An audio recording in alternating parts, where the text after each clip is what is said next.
Sehingga dalam perspektif ke depan ada pemikiran kalau ingin ngadopsi Tiongkok adalah tanah itu tidak dibebaskan.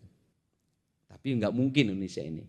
Tetapi tanah itu dihitung sebagai bagian dari investasi. Karena tanah dihitung sebagai bagian investasi, maka pemilik tanah itu menjadi pemilik modal sebuah industri.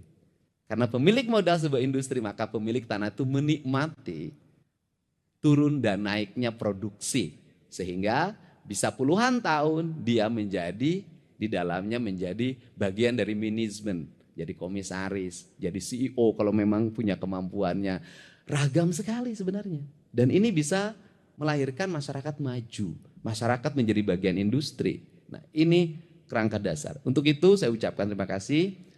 Hari ini kita berkomitmen bersama, tidak boleh ada lagi yang ecek-ecek, remeh-temeh. Tetapi saya katakan, remeh-temeh minta THR ke pabrik, ngajuin proposal ke pabrik. Kalau pabrik itu menjadi tumpahan kemarahan, tidak ngasih, dikejar, tidak ngasih, didemo. Tenaga kerja ditekan, ini ditekan, stres. Tetapi pemerintah juga harus arif. Artinya bahwa penduduk setempat, warga setempat harus menjadi bagian prioritas. Bagaimana skemanya? Skemanya adalah keadilan distribusi pembangunan. Pabrik melahirkan pajak. Sekarang ini walaupun pabriknya di Karawang, kalau kantor pusatnya di Jakarta, bagi hasil pajak PPh-nya di Jakarta. Saya lagi mengupayakan agar coba seluruh perusahaan-perusahaan yang berdomisili di Jawa Barat itu NPWP-nya Jawa Barat deh. Setelah itu mobil yang beredar di lingkungan pabrik ini, mobil bus segala macam, truk, semuanya Jakarta. Jalannya tidak diinjek, tidak kebagian polusi, tidak kebagian kecelakaan lalu lintas. Tapi Jakarta menikmati dana bagi hasil pajak kendaraan bermotor dengan jumlah besar dalam setiap tahun. Kan ini harus segera diluruskan. Nah, apa skemanya? Skemanya adalah Pak Pimpinan Komisi 1, masyarakat sekitar industri nanti setelah ini nanti saya mulai bulan Juni akan merumuskan, itu menjadi prioritas dasar pembangunan tahap pertama. Jadi, kalau ada pabrik di sini, pastikan sekolahnya berkelas nasional internasional. Kalau ada pabrik di sini, dipastikan tidak ada rumah rakyat miskin. Kalau ada pabrik di sini, dipastikan masyarakat menikmati sumber air bersih dengan baik.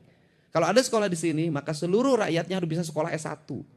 Kalau ada pabrik di sini, maka lingkungan masyarakatnya dipastikan tidak ada kekurangan gizi, tidak kekurangan protein, dan dipastikan rakyatnya tidak nganggur.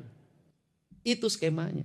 Dan ini nggak bisa juga kita nekan premanisme, tetapi sisi lain kita tidak bisa memberikan solusi untuk agar tidak lahir premanisme. Karena cara kerja saya adalah cara kerja selalu mencari akar masalah. Misalnya kalau saya tuh ke Pak Kapolda, kenapa di Garut macet? Saya tidak sibuk ketika nanti macet, tapi apa penyebabnya? Supir angkot, ojek, tukang beca, kusir ando. Bagaimana kalau diliburkan? Harus ada duit. Ya kita cari dong duitnya. Kenapa?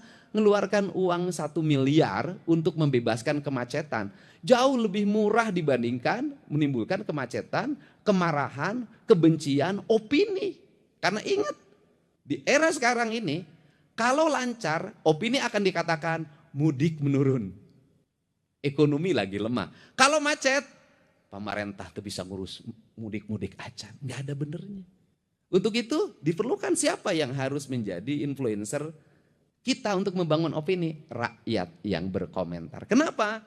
Kalau ngandarin buzzer, ngandarin elit dalam membangun opini, elit itu kepentingannya. Kalau kepentingannya terakomodir, maka yang buruk pun dianggap baik. Tapi kalau kepentingannya tidak terakomodir, yang baik pun dianggap buruk. Maka demokrasi yang terbuka, siapa yang harus memberikan opini? Rakyat. Dari mana rakyat memberikan opini hari ini? Mereka sudah punya kanal media sosial, mereka bisa beropini, mereka bisa nagih, mereka bisa bercerita. Kalau rakyat sudah bercerita, elit nggak akan berdaya. Ini strategi komunikasi. Nah itu, misalnya hari ini Pak Kapolda, Pak Kajati, saya mikirin puncak macet. Di mana macetnya? Tuh Pasar Cipanas. Berapa jumlah angkotnya? Sekitar 700. Ya udah beresin, liburin. Tambah lagi mana? Bogor. Berapa titik? Kata Pak Kapolda, 3 titik. Berapa kurang lebih? Sekitar 800 atau 900. Ya kita beresin, liburkan mereka. Jangan hanya kita yang suka libur. Mereka juga harus libur.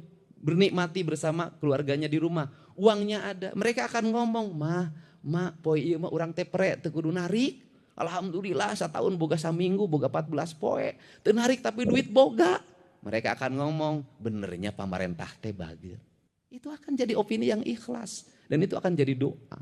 Nah, ini yang akan dibuat kerangka kerja ini, dan sehingga siklusnya nanti kita berjalan, dan pembelajaran yang tahun sekarang itu akan menjadi pembelajaran untuk tahun depan. Sehingga penyusunan anggaran tahun depan harus memperhitungkan apa yang terjadi pada tahun ini. Sehingga siklus pemerintah itu makin sempurna perjalanannya. Untuk itu saya ucapkan terima kasih. Semoga kita semua mendapat perlindungan Allah Subhanahu wa Ta'ala.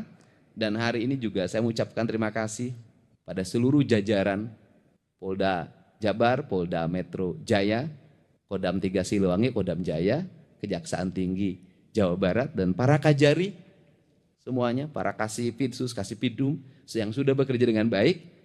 Tiap malam saya selalu mendapat laporan, karena Pak Kapolda izin saya berakses langsung dengan para Kasat Serse. Laporan tentang iya ditangkap, iya ditangkap, iya ditangkap. Tepira satu sopir harus bayar ke dia 50.000 satu truk. Tiap bulan dia duduk begini bisa kegaji 40 sampai 50 juta cuman jualan karcis.